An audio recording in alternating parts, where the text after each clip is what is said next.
again, everyone. Welcome back to the Fandom Zone podcast.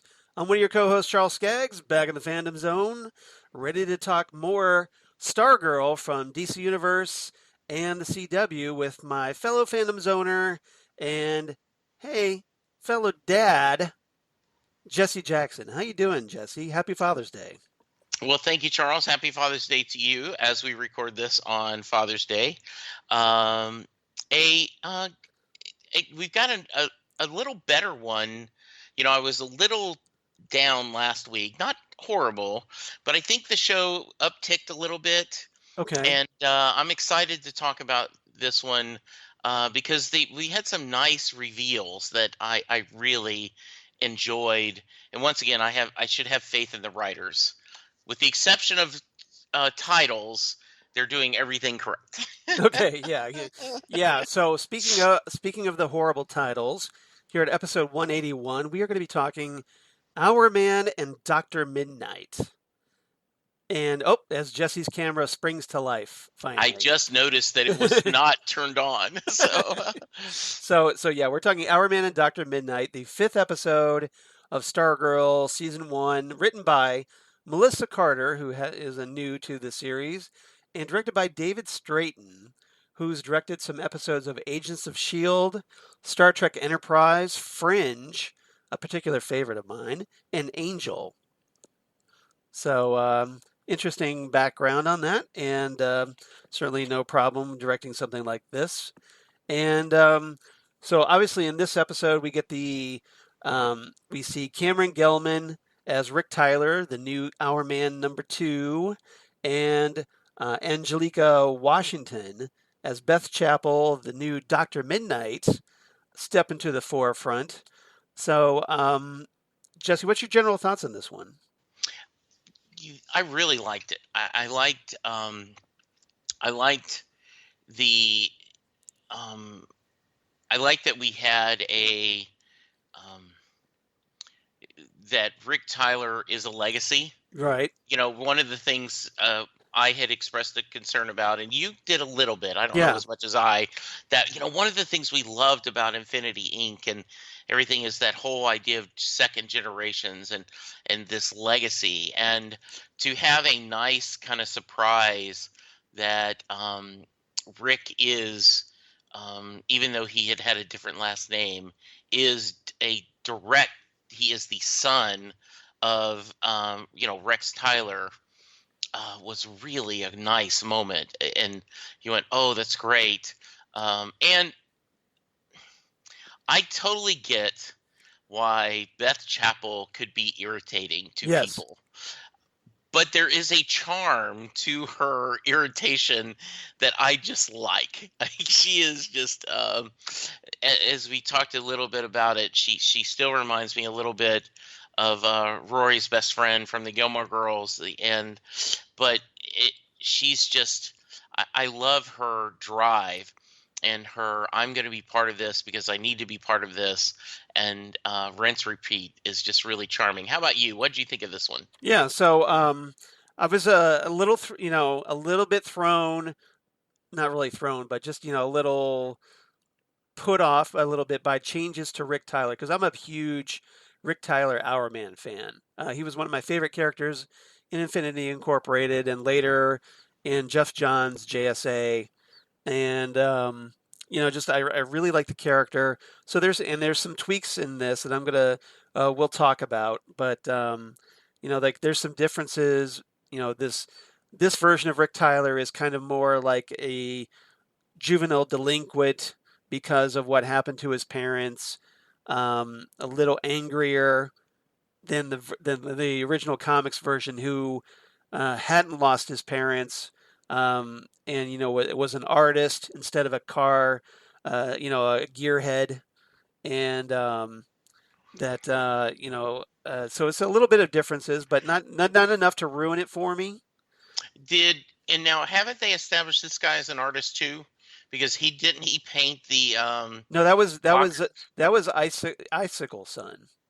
Okay. Cameron Okay. McKen. Yeah. Okay. I'm Yeah. getting my teen angst people Yeah. confused. Yeah, Okay. that's why I thought it was odd. It's like, well, Rick should be the artist, Okay. but but they made Icicle Sun Okay. the artist.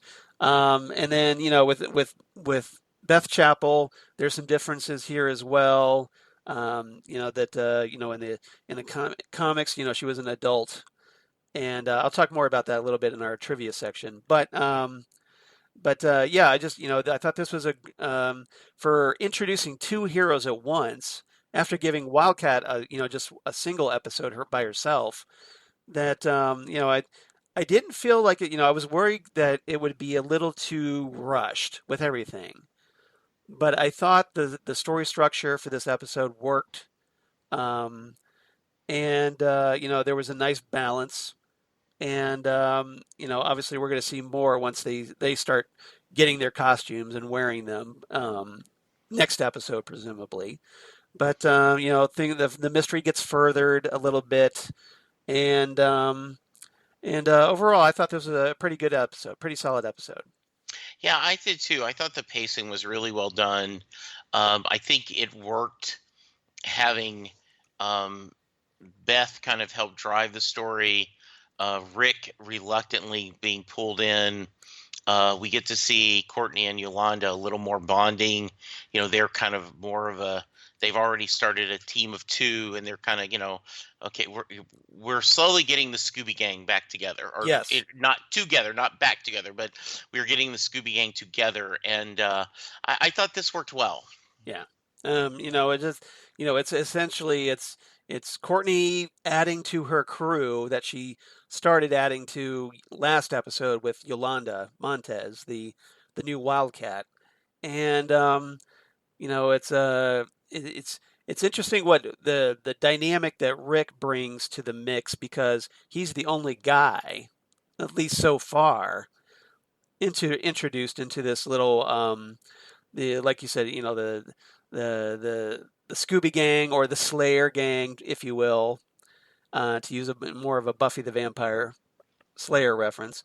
But yeah, I think it's working so far, and we're going to talk more about Rick's motivations for joining the group, which is a little different from everybody else.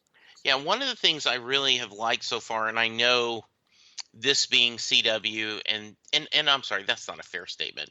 Yeah, This being modern TV, this is more of a DC Universe show than a CW yeah, show. Yeah, but we will we will get, ships. yeah, We will, because that is the nature of the beast now.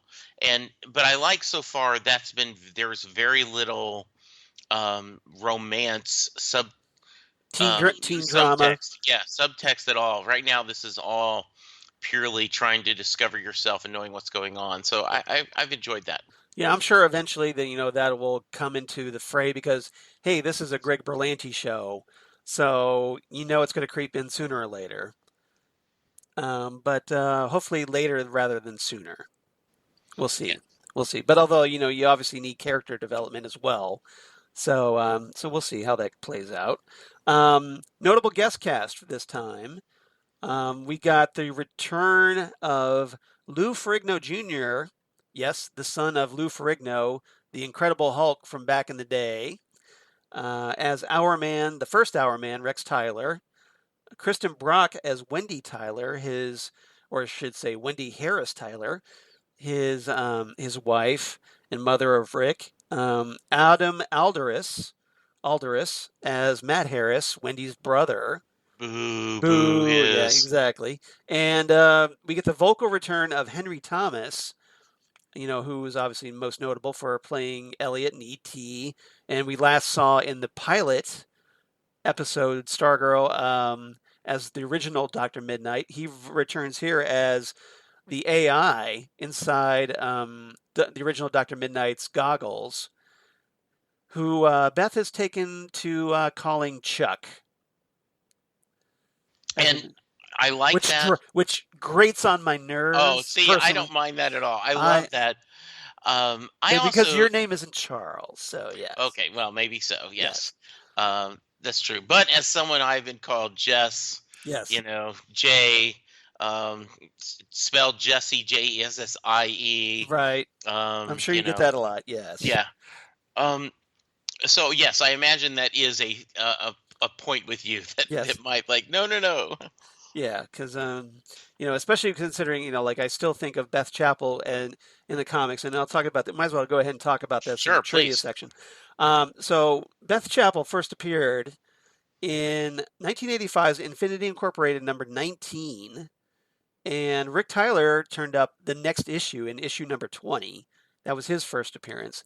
And their backgrounds are essentially uh, they debuted during Crisis on Infinite Earths, um, when Yolanda Montez became the second Wildcat in the comics that I talked about in the last episode. Um, so while the crisis is going on, Dr. Beth Chapel was working in a hospital trying to treat injured people, and she gets blinded by an oxygen tank explosion and ends up being rescued by none other than Rick Tyler, the son of the original Hourman, who had taken one of his father's Miraclo pills.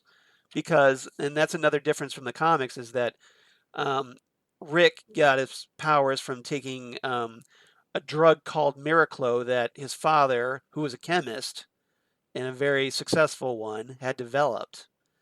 And now, like the original Dr. Mid-Nite, Beth learned that she could also see in the dark, which is something that hasn't been introduced in this version, although the Chuck goggles, the AI had told her that she could see with night vision. So I'm sure it's going to be that's a little bit of a difference also from the comics. And, obviously, this version of Beth, she's younger, she's still in high school, while the version in Infinity Incorporated was an adult. She was a doctor as well. So she was a legitimate doctor that became Dr. Mid-Nite, whereas with Beth, it's just like, well, she's a kid in high school, not a doctor, not even through college yet, and calling herself a doctor.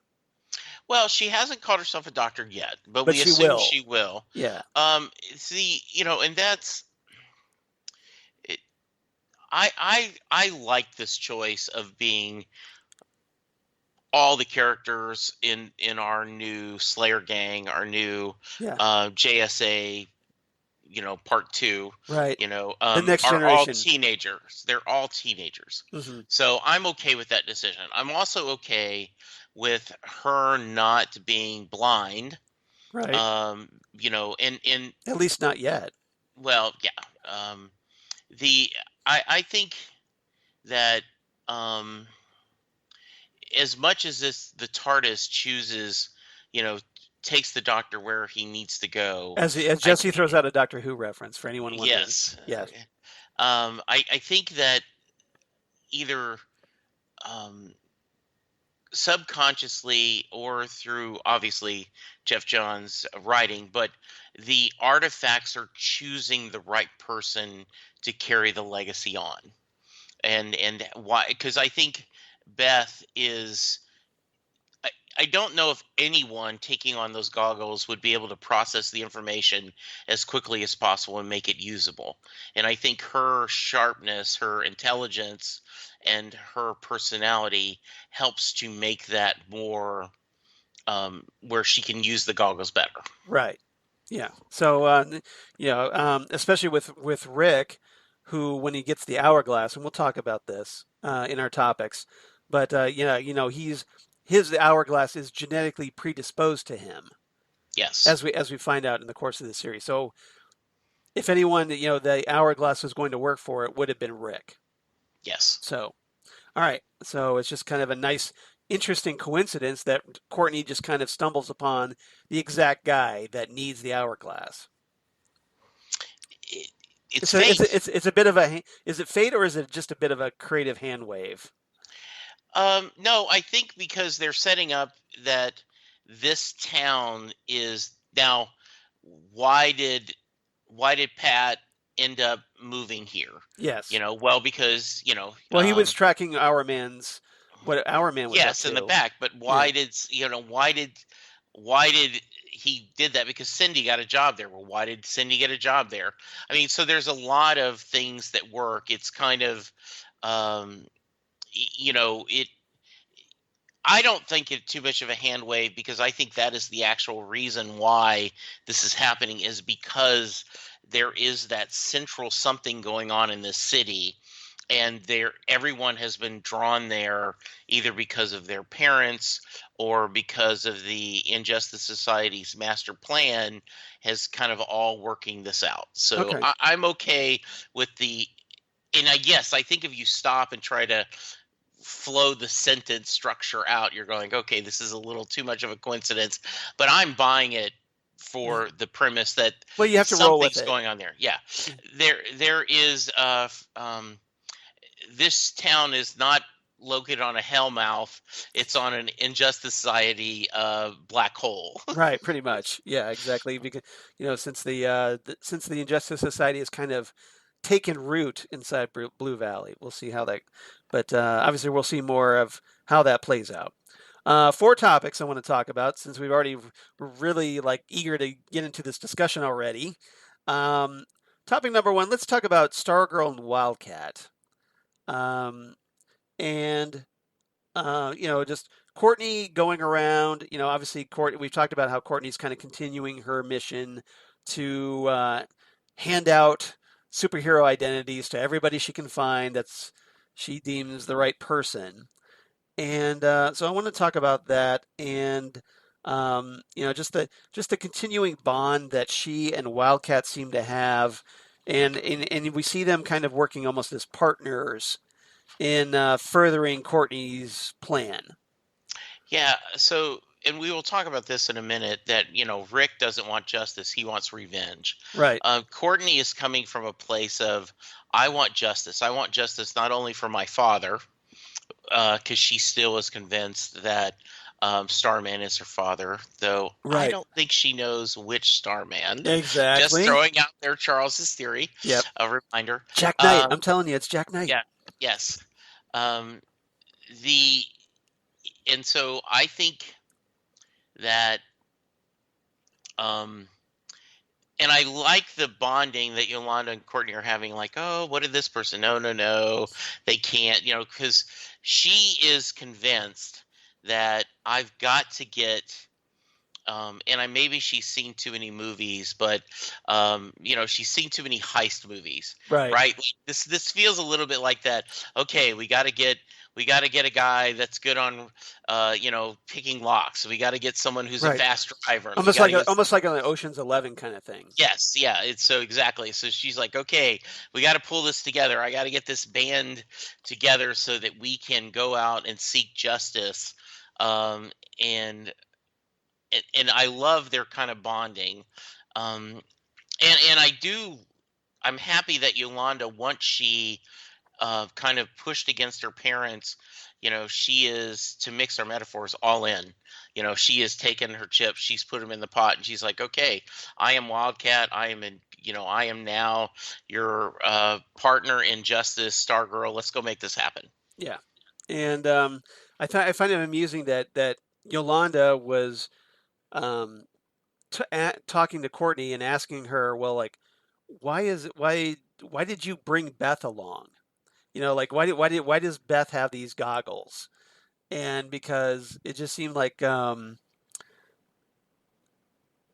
that Yolanda found Beth annoying. So there's almost Which this, she is, which she can be, yes. yes, but Um, she is charming in her yeah, annoyance. yeah. We'll talk about her in our next segment, but Okay. um, that just I just w Yolanda has this initial resistance, like almost like did she think that um, she wanted more of a say in who got these identities, or did she just like the idea that it was just her and Courtney? Do you think? So my theory And is, didn't want that interrupted.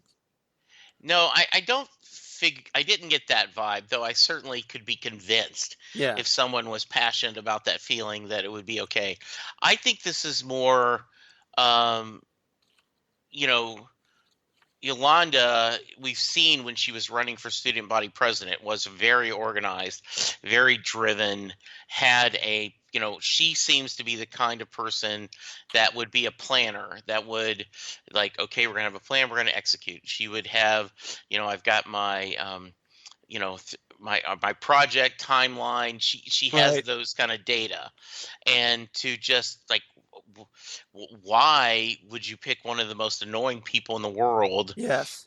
and what's she bringing to the table? Yeah. Like, what it's so it's that discussion. And it Um, almost shows you that even at the losers table, like you referenced, that at school, there's even a social hierarchy at the losers table yes, that yes, exactly. that Yolanda kind of considers Beth beneath her. I Uh, think so. yeah, I think so. a little bit, at least for right now. I mean, obviously that's probably going to change, but one of the big scenes that happens in this episode is the party that Courtney, Yolanda, and Beth end up going to because they track down Rick at Cindy's Halloween party. And there's a moment where where there's like a little bit of a fight between Cindy and Henry. Yes. And Henry goes outside. He's struggling a little bit. It looks like finally his Brainwave Junior powers are kicking in. And he overhears Yolanda's thoughts as he comes out, calling him a jerk. So Yes. what did you make of that particular scene of how Yolanda handled it, but also how with Henry developing his father's powers? Yeah, I think that's a nice twist. We suspected pretty heavily that that was going to happen. I like the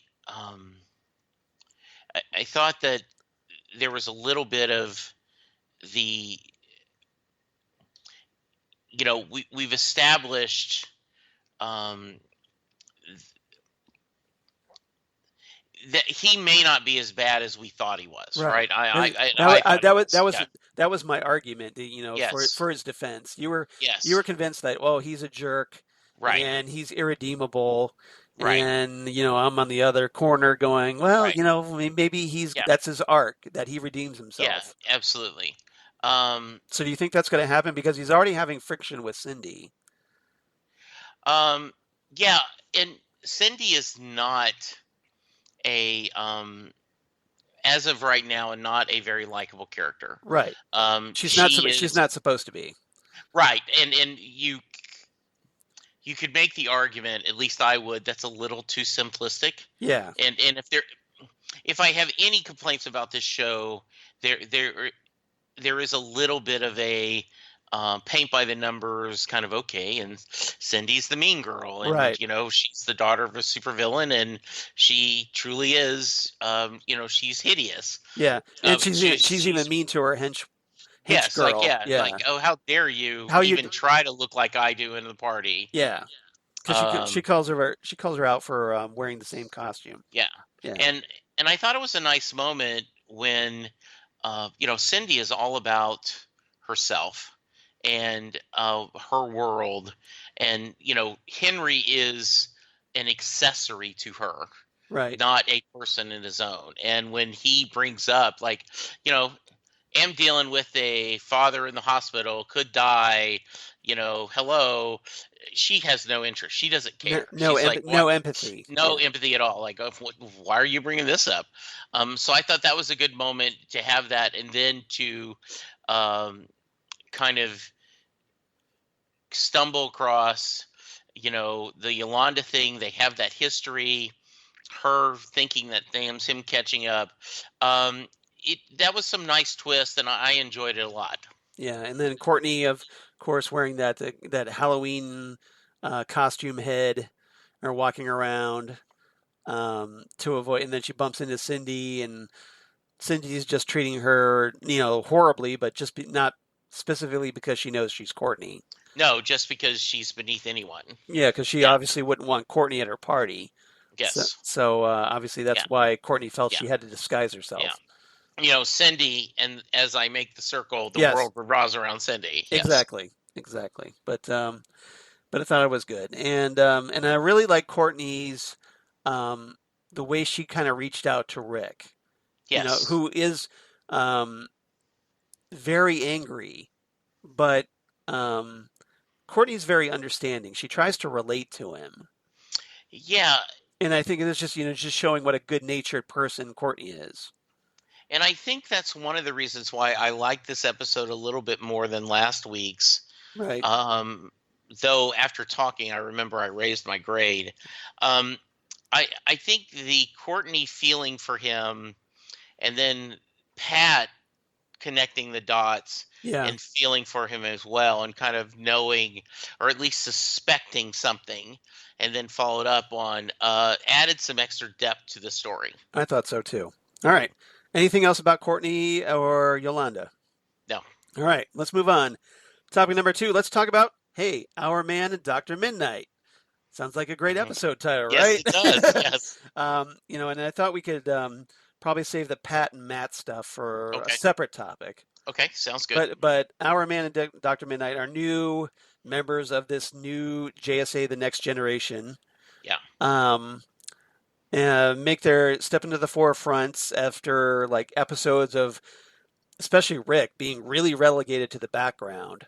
Yeah. Um, and so what did you make of these characters? Now that they're, we talked a little bit about them already, but so what did you make of Rick and the way he was introduced, given the background for his what happened with his parents and his relationship to Matt, and then with the introduction, more with Beth basically not becoming more than just that annoying girl at the lunch table.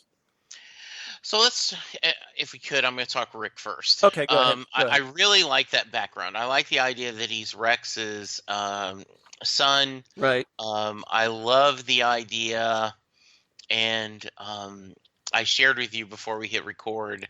One of the things we're doing this weekend is Linda has never seen Watchmen, and we're watching it. Right. Um, Which is an excellent show, highly recommended. yes. And hey, Uh, we've done some episode reviews here on the Fandom we sure, Zone. yes. So, if you want to check it out and then check out those Exactly. episodes, we wouldn't say no.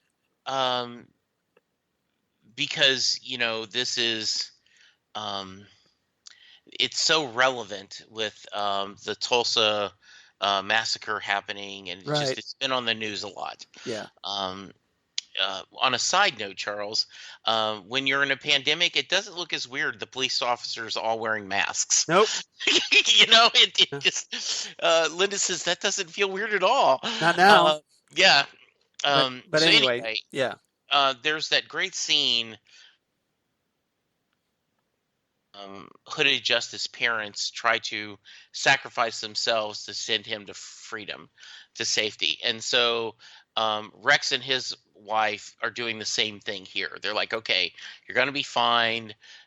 She calls in her brother, Matt, who is at the time seemed to be a little bit jerky. Yeah. Little did we know that he's going to end up being a horrible, person altogether. But at first, he's all about, why am I doing this? I don't know how to do this.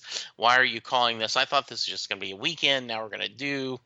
Um, and Obviously they were looking out for the safety of their son. We get yes, we get this vibe that they felt like there was imminent danger. yes, that they've overturned something, and something really creepy crawly is coming out after they've Or flipped just over that board, and they've poked their nose in where they shouldn't have, and they're going to get their consequences, which was turned to be correct. right. I thought that was a great kind of legacy that Rick just thinks his parents died in a tragic auto accident. Right. Like, And horrible timing. They're leaving, and then they have an accident, and for some reason he never put one and one together to get two. yeah. Um, And he's angry at the tree yes, that they ran into supposedly. right. But as we find out later in the episode, well, hey, it's more than a tree. It was actually Solomon Grundy Yes. that pile drived their car And, and supposedly killed them. So and what's so sad, right, is that um, there are two possible ways when you are called on to be a parent. You either step up or you don't, and it's very clear that Matt did not. yeah, we'll talk about Um, that. We'll talk about that yeah, more. we will. A Yeah, little bit of a cliche. I think when we get to that topic, I want yeah, to talk about it. Not necessarily a bad one. So I Rick is angry, and he has every reason to be angry. There's a lot of bad things that happened. Right. He went from having a loving mother and father to a safe environment to losing both of them, having an absolutely horrible Uncle. uncle Yeah. raising him, who um, does not look like he wants to work because he could have been a high Silicon Valley guy. yeah, Yeah. Yeah. Silicon billionaire. And so Rex had to, I mean, Rick has had to fight to even possibly make money. He is, he's selling beer to underage kids. Somehow he's able to get it. He is definitely from the wrong side of the tracks and a bad boy. Yeah. And that all sets us up to, Well, and he's someone that I think that's been screwed over by life, yes, and and it just is his that was the delinquency was just his way of lashing out, I guess. absolutely. And he also does. He's very um just mad at the world. I wouldn't say bitter. He's just mad. He's mad at the world. He He's has this he's anger angry all because the time. Yeah. yeah, he's got this And severe anger over his parents' death and how his life turned out. yes, and so he's um and when you find out that he has this legacy, and he determines um the hourglass works for him, you know, his only thought is, I can use this power for revenge. Right. Once they determine, because Beth is like, oh, you know, Chucky's telling me what really happened and sharing that reveal. So not only does he learn more about his parents, he learns that what he thought was a senseless accident actually was a deliberate murder. So that even fuels the anger even more. So I think Yeah. that's going to be a very interesting storyline. Yeah. Obviously, with Before I move to Beth, what's your thoughts on Rick? like I said, I was a little thrown because of the differences between this Rick Tyler and the Rick in the comics, but I thought they told they set up his character very well. It was a great introduction to this version of the character. Um, Rick is very sympathetic. Even though he's supposed to be, this juvenile delinquent, he's a very sympathetic one because you understand his circumstances. He lost his parents. His uncle is a complete a-hole and treats him horribly. So you can kind of understand why he behaves the way he does. Um, but obviously because of now that he's been given this power, um, that this super strength and other abilities that he's going to find out that he has as the new Hour Man. Um, he's he like you said, he feels this need for revenge. It's like, oh hey, now I have the power to get that revenge that I want, and now that I know what really happened to my parents, which is a complete difference in motivation from what Courtney and the others. Courtney just says, well, hey, there's these are bad guys. We need to fight the bad guys. It's a pretty good versus evil, simplistic motivation for Courtney, whereas Rick's is coming from this deep emotional anger inside him, and now he's feeling like, well, hey, now I can do something about this. And you see already that anger coming out when he punched his uncle's truck and broke it in half, Yeah. and obviously it's going to be there, it even is a little concerning to Courtney because she's talking about, well, hey, we kind of need this back. Like you're obviously Yeah. not going to be the guy, Right. and they have to kind of have a discussion about it It, and work that out. yeah, and the you could certainly make the argument that Courtney is a little naive. Yeah, Golly gee whiz, let's get together, and we're gonna, yeah. fight the good fight. We're gonna right Come on, wrongs. gang, let's go fight the bad guys. Exactly. And he is from a little darker. Um, More realistic, more yeah, and I think also this, not as naive, obviously. they've they've this has been brought up multiple times in multiple settings, right? Both Bruce Wayne and Peter Parker were, you know, lost this significant. Bruce Wayne lost both his parents, Right. turned him dark. Peter Parker deliberately, it could make the argument he caused the death of his Uncle Ben, but because of Aunt May, Well, his remained positive yeah, and influence. his inaction Right, allowed her to allowed the burglar to get away that killed Uncle Ben. So yeah, that's his big motivation, is that right, guilt, that sense of guilt yeah. that he feels. So, but he keeps though remaining a positive and overall um, Hero. Yeah. yeah. Courtney, while losing a father very young, had Barbara and her mom, right? Her mom, Barbara, as an influence and has kept her sunny and positive. And it is the early loss has not turned her into a dark way, while Rick, not only losing both parents, but not having a positive influence in his life, not having a good, the way Courtney still had her mom, or Peter had Aunt May, and as much as Alfred tried, it wasn't enough for Bruce. Right. I just like the dichotomy of these two heroes in this show, that both are have lost parents, and the different paths they take. I think that's an interesting storyline. Yeah, and obviously, with like I said, with Rick coming at this from a completely different motivation, um, obviously, I think it's going to create some conflict down the road, and we'll see how that plays out. Especially once he starts getting his hand on some of those Injustice Society members. Now, I always think, just on a side note, the whole you only get the powers for an hour Yeah. is a very inconvenient Yes. plot device. I've always, I don't, I never liked the whole Aquaman or Aqualad can only stay on land for an hour without Well, having to get water. well, And Jeff. oh, I have to drink a glass of water. You know. Well, thankfully they got rid of that. Yes. But remember, I'm old, Charles. I I remember know all you. these I know things. you are. That's why you need to Uh, pick up some comics around once in a while and catch up and yeah. get a little update. Uh, wait. That's a whole different story. I know. Uh, I know. eh, the second or third time they rebooted continuity, Yeah. and like your point, DC, was, hey, this sets you a good place for new people to join in. It also gave old people a good chance to drop off, Yeah. right? Right. So, But that doesn't yeah. mean you can't jump back on. Anyway, Yes. um, the the the idea that you're only going to have this for an hour, Yeah. just I think, But that's his whole shtick. He's our man.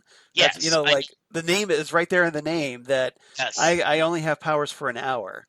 yeah, So, but it's a question of what he does with that hour, and it keeps him from being too powerful. And yeah, because if he was just like that, it'd be essentially like having Superman around.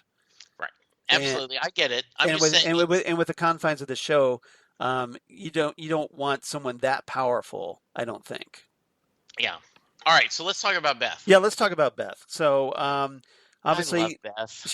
she's essentially, like if you, as Arrow fans probably have already picked up on, she's essentially like, the Felicity of Stargirl, the Felicity Smoke of Stargirl, and she's very chatty, but obviously very intelligent, and she um, takes it upon herself, her own initiative, because she's already been suspicious of Courtney being a superhero, and that she goes to Courtney's house pretending that she's supposed to be there, that Courtney asked her to come over, and it's like, well, can I just wait for her?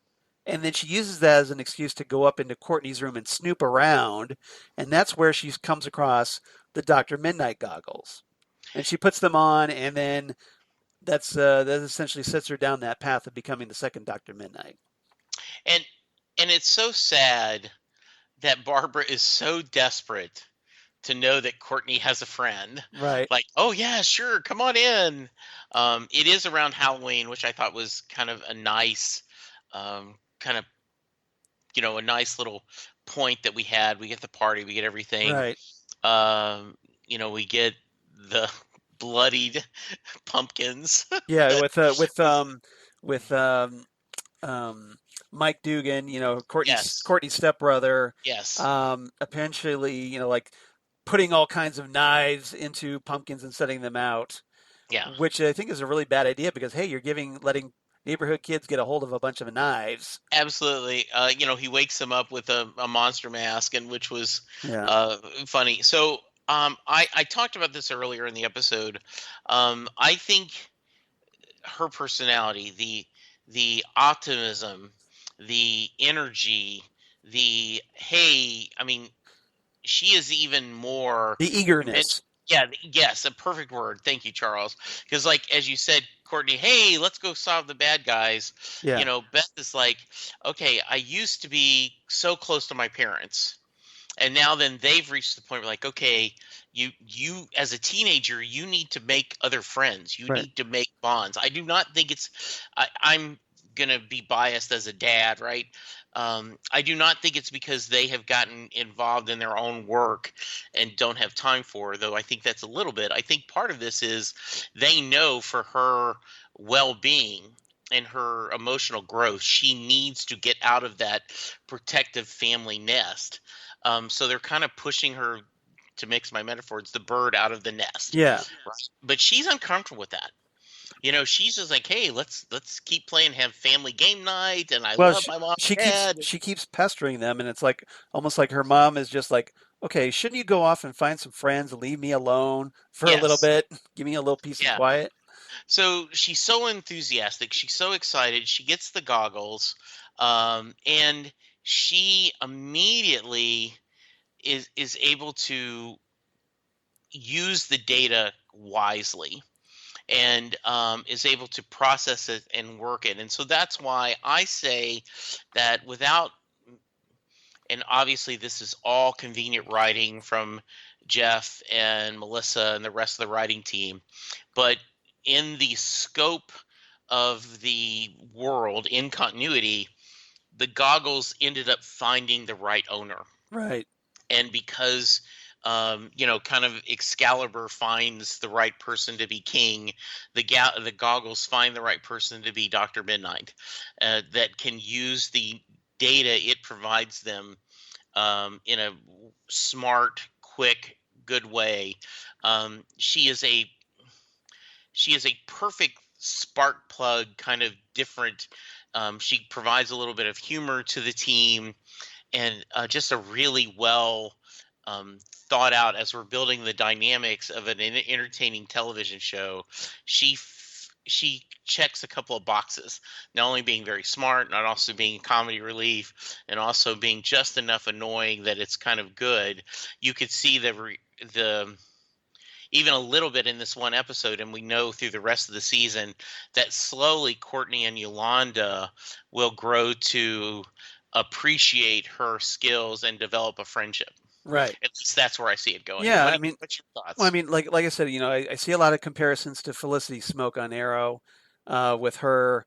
They're obviously setting her up, setting Beth up to be the expository character. The one that Yes. like, oh, hey, we need a data info dump right now to explain what's going on or to get our heroes from point A to point B.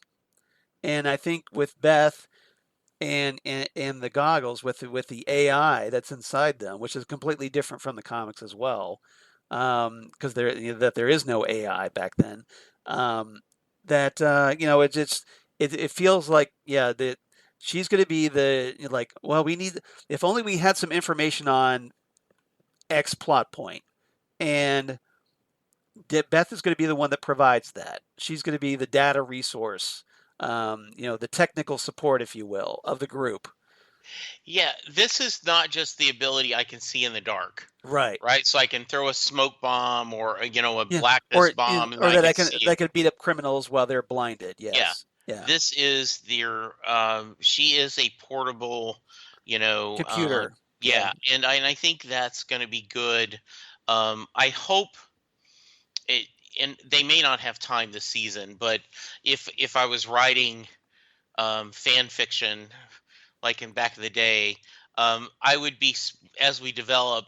Yolanda would be spending time with Beth. Okay, you've got to work on your muscles as well. If Yeah. you're going to be out in the field, you're going to have to learn to protect yourself. You're going to have to develop And that would be a good and that some. would be a good way to get Yolanda bonded with Beth by having her Yes, train her in the gym. yes, and Yeah. just at least you don't have to be. You need at least some defensive moves, and you need to be some things, and I think that will be good. Yeah. I also think that it would be interesting for Rick to work with Yolando because she is disciplined as a boxer, and Courtney as a gymnast to work with all of them as they do. Like when we didn't get a lot of this in the Titans, but we got enough that you could tell that they did regular drills. They Yeah, did training training. sessions that Well, Dick we got to and see the them rest of the we team. got to see them in a gym training. Yes, and Yeah. and I think that would be something good for them to do. Yeah. Yeah, and I'm sure that hopefully that'll come down eventually. I All think, right. yeah, I like her a lot. All right. Anything else about Rick and Beth? Nope. All right. Topic number 3. We talked about this a little bit already. Pat and Matt, which sounds very alliterative. So Pat, he's primarily after we talked about last time with it, he was facing the or was dealing with the mystery of what happened to Denise Zarek.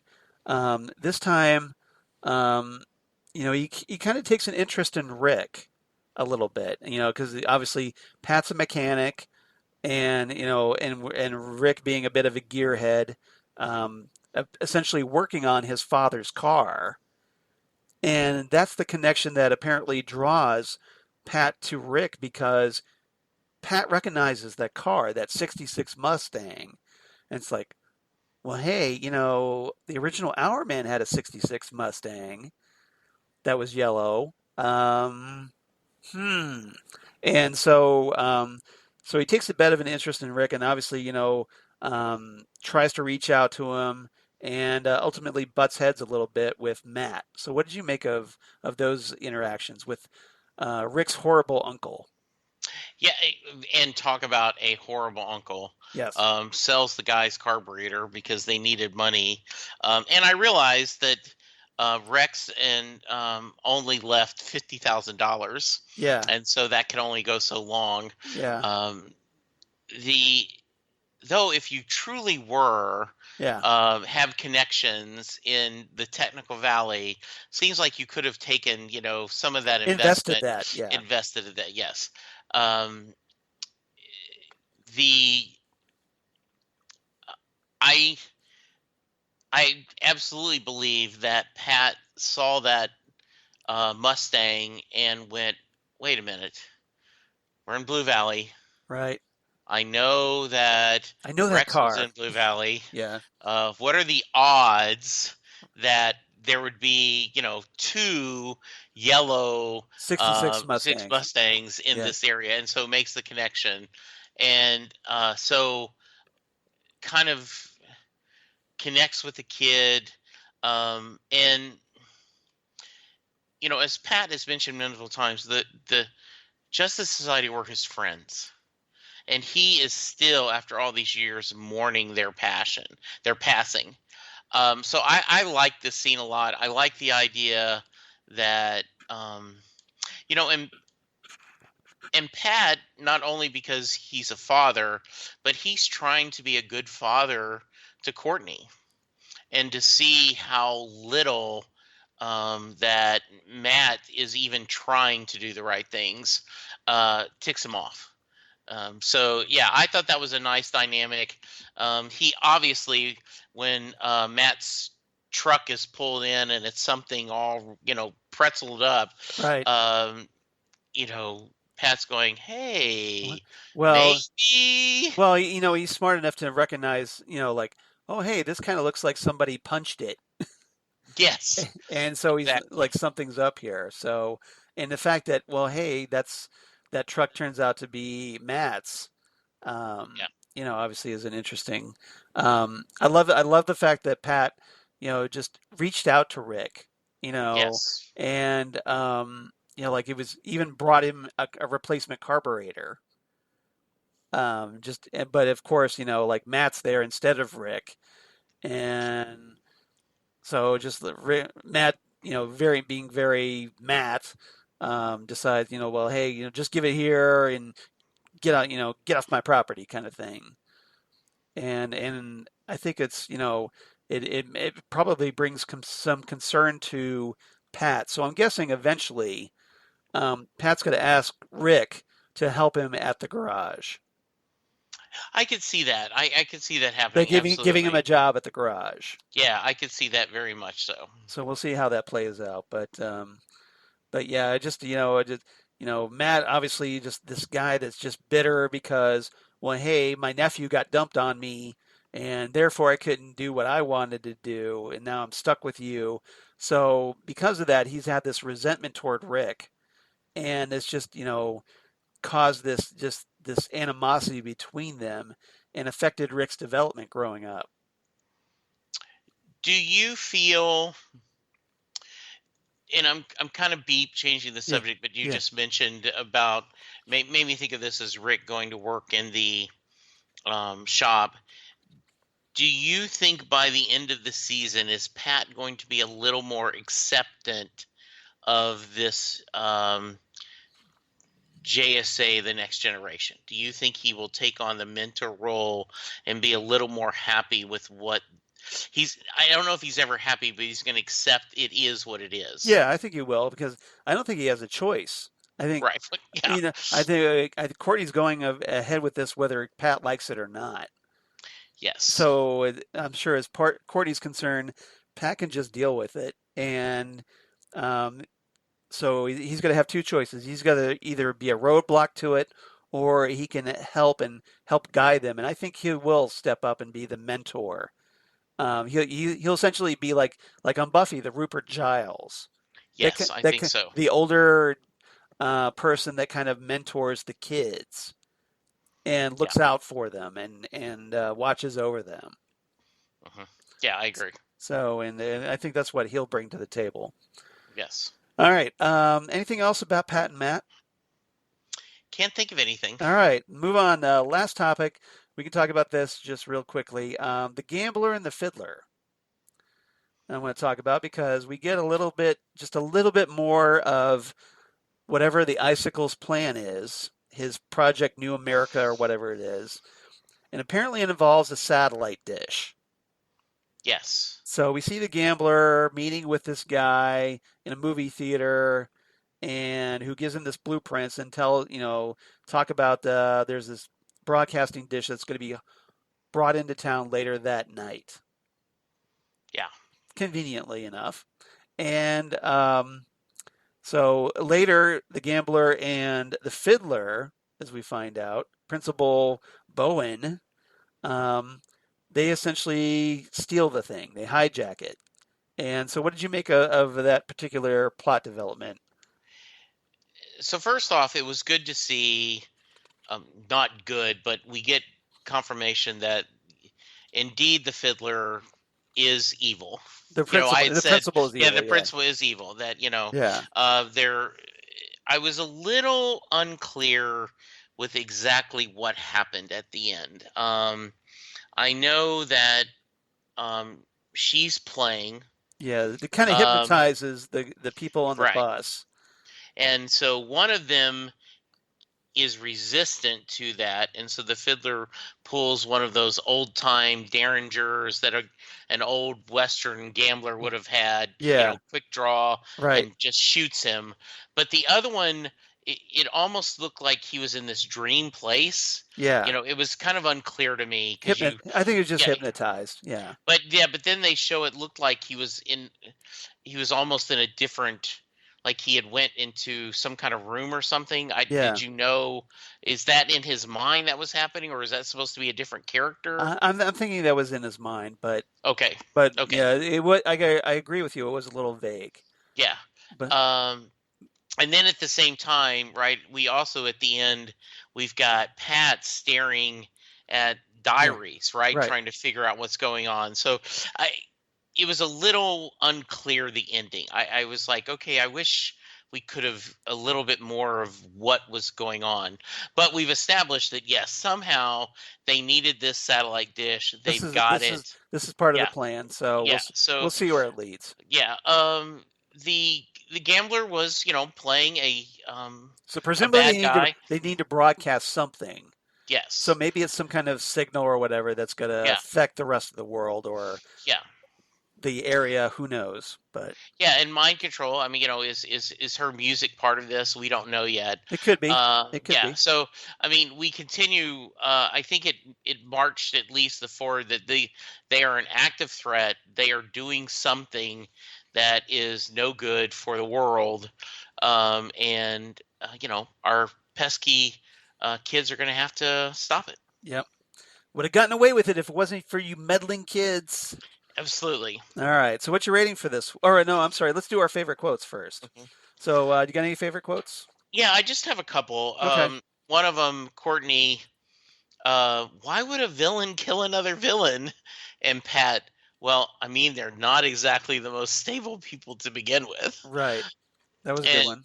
yeah, and the other one that I thought was really funny is Yolanda going, well, it's well known that talking is Beth Chapel's superpower. And Beth, it's true. Yeah. So I like those two. How Yeah. about you? You got a couple? Yeah, that was pretty good.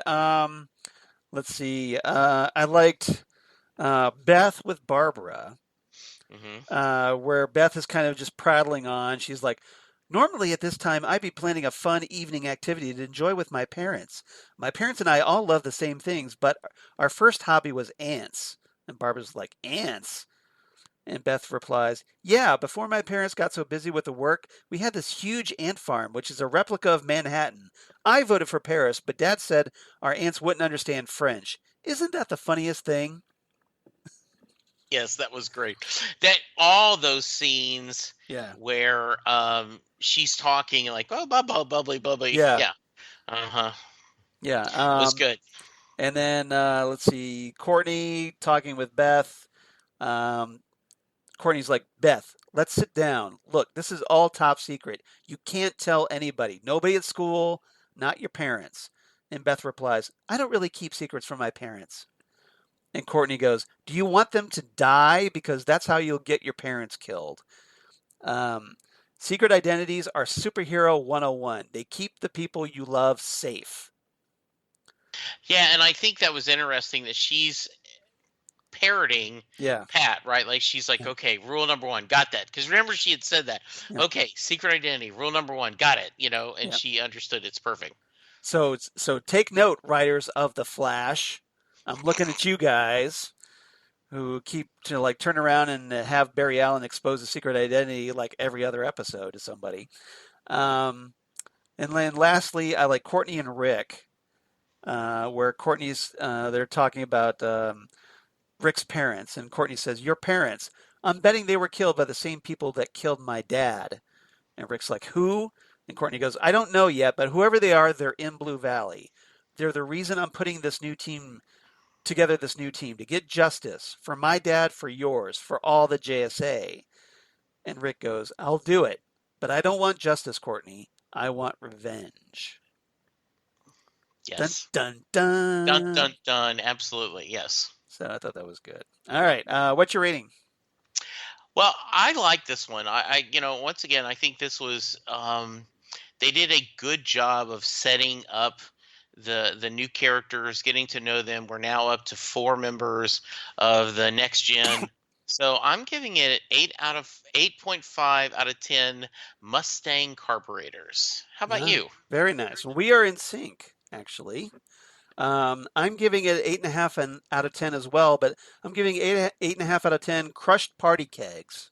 Ah, nice. I like that one. Yeah, That's great. I got to think somebody's got to find those party kegs. I wonder Yes. what happened to those. But yeah, I thought that was good, and it probably didn't hurt that hey, I'm a big Hourman 2 fan, so Yeah. but so that was cool. So we'll see how our team meshes next week.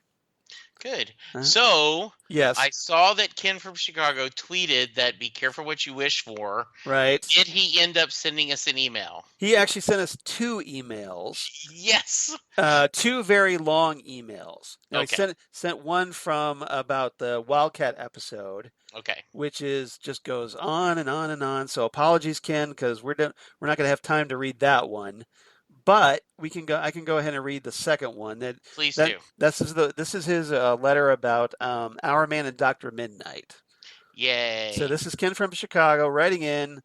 Hello, Charles and Jesse. I hope you're doing well and enjoyed this week's Stargirl episode. And he breaks it down into good, bad, and huh.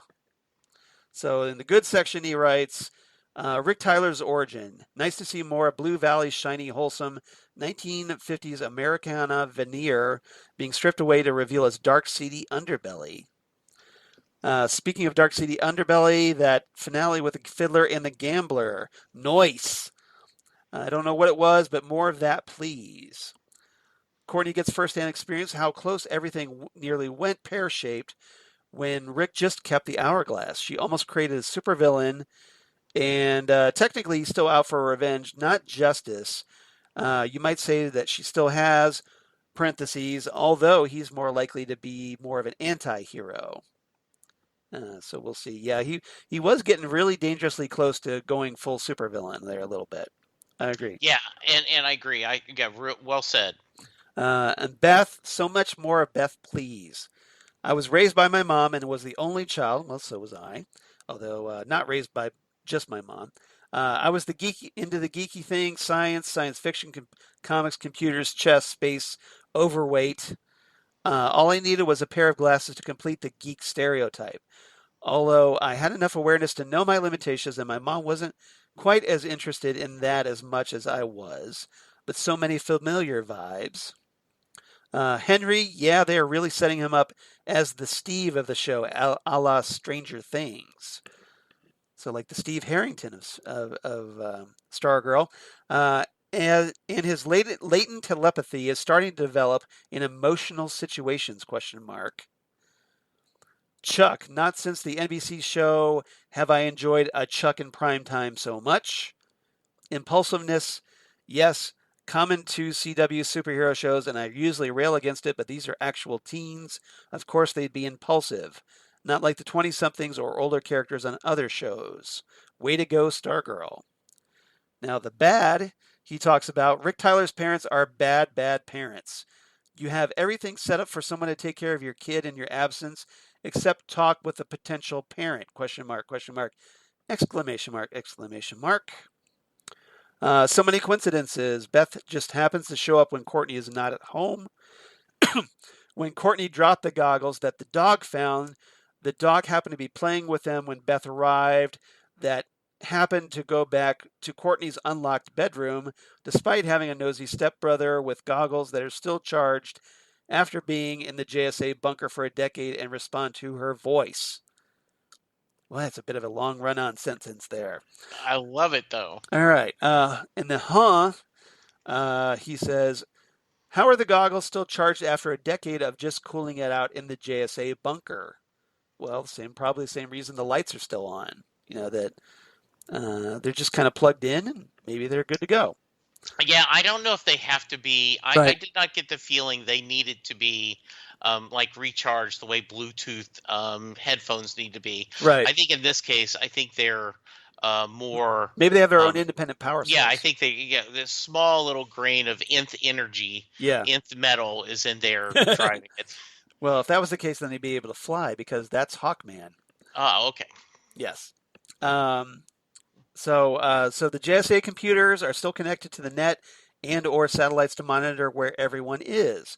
How did Beth know where Our Man, Stargirl, and Beth, or how did Beth know where Our Man, Stargirl, and Wildcat were in the middle of nowhere? Well, like you said, satellites, so maybe they picked them up on satellites, or maybe the goggles has a is able to track the costumes they wear. We'll find out. How did Beth get there? Did she have a bike? Also, how did Wildcat get there? Does her powers include speed of a cheetah, but for long distances? Well, maybe she grabbed an Uber. Who knows? Hmm. We'll see. Rating, he gives it 8 out of 10 stars. So much good, but knocked for so many coincidences. Look forward to the next episode. I love the blurb for it. Guys, we need to stick together. Yes, don't split up. Nice to see Courtney knows that bit of wisdom. So, so it's great to hear from Ken from Chicago. Thanks for writing in, Ken.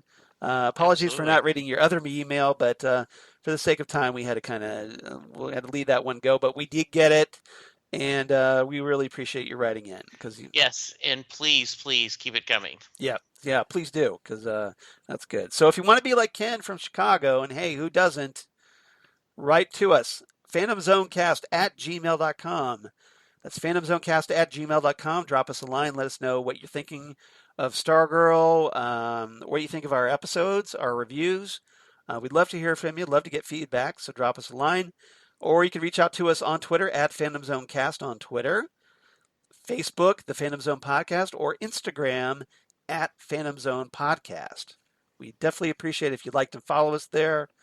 And Jesse, where can they reach you on the interwebs? Well, Charles, I can be found on Twitter at Jesse Jackson DFW. You can hear me every week talk to you Yes. on Next Stop Everywhere, the Doctor Who podcast, where we are covering all versions, both current, future, past of the Time Lord himself or herself, Doctor Who. Right. We are in the middle of a classic Who rewatch, and we are up to the Seventh Doctor, and I'm really looking forward to talking to you about the episode coming up this week. Coming up soon, in probably just a week or so, less than 2 weeks for sure, we will be reanimating Titan Talk as we talk Doom Patrol season 2. So you can check us out there. And then um, coming up this week on Set Listing Bruce, the Bruce Springsteen podcast, I am talking to Ron Mars. On Tuesday, I will have the episode out where he joined me. We spent about 10 or 15 minutes talking about some latest Bruce news, but the rest of the episode is all about his memories of Denny O'Neil. Yeah. And actually, Late yeah, DC Comics writer Denny O'Neil, yes, who passed this past week, and yeah. obviously Denny O'Neil, who's written Batman comics, a lot of legendary Batman comics, Green Lantern, Green Arrow, and The Question, which was a particular favorite of mine. So just so happens, Charles, you Yeah, got a shout out yeah, because Ron was talking about The Question as one of his lesser known series, right, but was so well done. And I said, you have just made my partner in time very happy yeah, if he listens to this episode because he specifically brought that out. One of the things, and if our listeners should be very interested in, he shares the story of um, one how he got told that he was gonna come up with a new Green Lantern, and he was going to write what happened to Hal Jordan back when we did right, Emerald Twilight, right? I believe that right, was the yeah. storyline. Rather, And he rather also notorious storyline, Emerald right, Twilight. Yeah, and then he also shares the story years later at a convention. Denny and him spent time. Denny telling him what he thought of that and his feelings about the storyline and the job Ron did. And I will not spoil that, but that was a ooh, very that's a interesting discussion. great tease there. Yes. So Charles, Yeah. how about you? Where can we hear more work and read your awesome thoughts about so many geeky topics? Well, obviously, you can reach out to me at Charles Skaggs on Twitter, at Charles Skaggs on Instagram, Facebook, of course, Charles Skaggs in Hilliard, Ohio, or my blog of geeky things. Damn good coffee. And hot. Damn good coffee and the hot, where I talk about all the stuff we talk about here on the Phantom Zone podcast, including comic book sci-fi news, news of my other podcasts that I do for Southgate Media Group, including the aforementioned Next Stop Everywhere, the Doctor Who podcast, and Titan Talk, the Titans podcast, where, like Jesse said, we're going to be reopening Titans Tower here for Doom Patrol Season 2 in just about a week or so. So it's coming up. So we're going to be back up to another podcast. in our busy, busy schedules. And then Ghostwood, the Twin Peaks podcast I do with Zan Sprouse, wife of comic book artist Chris Sprouse, where we talk about all things Twin Peaks, David Lynch, and a ton of pop culture references. And Zan is actually going to be joining us on Next Stop Everywhere as we talk the Sylvester McCoy era story, Survival, which is the last ever from the original series of Doctor Who. So I hope everybody checks that out because Zan is just a ball to talk to. And I believe this is the first time that it will be just Jesse, Zan, and I I talking think together in the so. Yeah. podcast. Because I know that Zan was on for like our big group 150th episode where you got to talk to her there. But this will be kind of just the first time it will be the original Partners in Time and Zan. And I hope everybody checks that out. Yeah, I am really looking forward to talking to her. I'm a big fan of listening to y'all's episodes, and this is going to be fun. Yeah. This is going to be a lot of fun. Yep. So, and everybody, thank you so much for listening. And then next time on the Phantom Zone podcast, episode 182, getting up there, we're going to be talking the Justice Society, the 6th episode of Stargirl.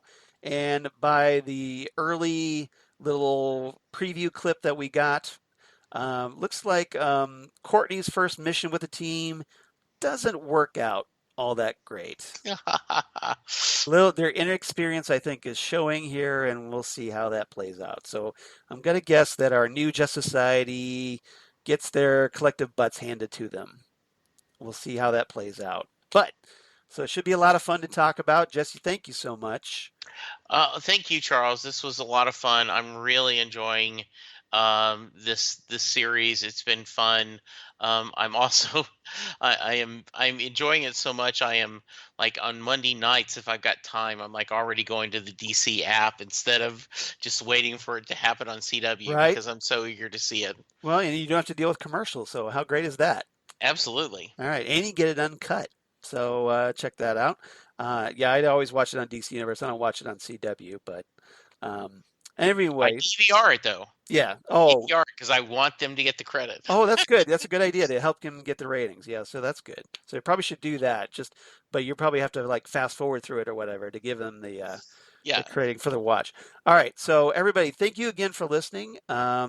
Please come on back next time for episode 182, The Justice Society, and we'll see you guys next time right here on the Phantom Zone podcast. Goodbye, everybody. Goodbye.